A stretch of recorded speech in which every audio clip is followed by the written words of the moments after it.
ओम शांति। आज 20 नवंबर 1972 की अव्यक्त बाप दादा के मधुर अनमोल महावाक्यों में से सुनते हैं मुरली का मुरली मंथन। मुरली का सार है स्थिति का आईना सर्विस। बाबा ने कहा, सदा अपने को विजयी अनुभव करते हो। जिस विश्व पर विजयी बन राज्य करने वाले हो तो अब स्वयं सदा विजयी बने हो। बाबा ने कहा, जो स्वयं के सर्व अधिकार प्राप्त करते हैं वही विश्व के अधिकारी बनते हैं। तो अपने से पूछो कि स्वयं के सर्व अधिकार कहाँ तक प्राप्त किए हैं। बाबा ने कहा, सर्व अधिकार कौन से हैं जानते हो? जो आत्मा की मुख्य शक्तियां वर्णन करते हो, मन, बुद्धि और संस्कार, इन तीनों स्वयं की शक्तियों के ऊपर विजयी अर्थात अधिकारी बने हो। फिर बाबा ने कहा, संगम पर ही सिद्धि स्वरूप व मास्टर सर्वशक्तिमान स्वरूप अनुभव करना है। बाबा ने कहा, अभी से अनुभव करना है व अंत में कुछ थोड़ा समय करना है। बाबा ने कहा, अभी से सिद्धि स्वरूप अनुभव होना चाहिए। सिद्धि तब प्राप्त होगी जब स्वयं के सर्व अधिकार प्राप्त होंगे।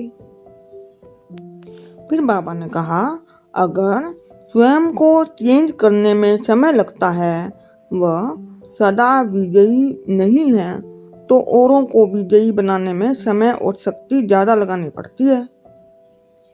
फिर बाबा ने कहा, जैसे ब्राह्मण आत्माओं में मेजॉरिटी की स्टेज में विशेष 2 गुण प्रसिद्ध दिखाई पड़ते हैं, एक है प्योरिटी और दूसरा स्नेह।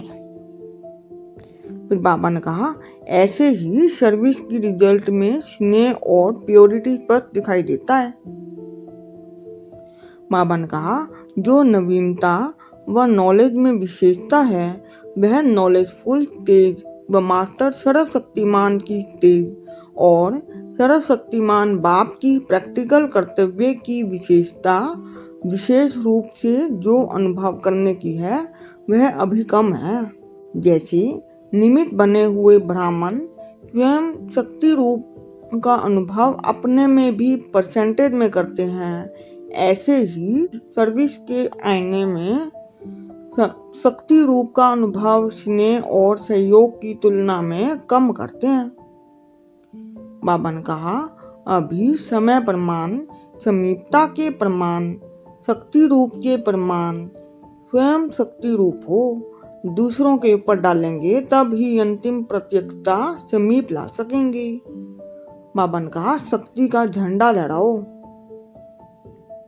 फिर बाबा ने कहा, जैसे कोई झंडा लहराया जाता है तो ऊंचा होने के कारण सभी की नजर ऑटोमेटिकली जाती है, ऐसे ही शक्ति का झंडा अपनी श्रेष्ठता व सारी सृष्टि से नवीनता का झंडा अब लहराओ।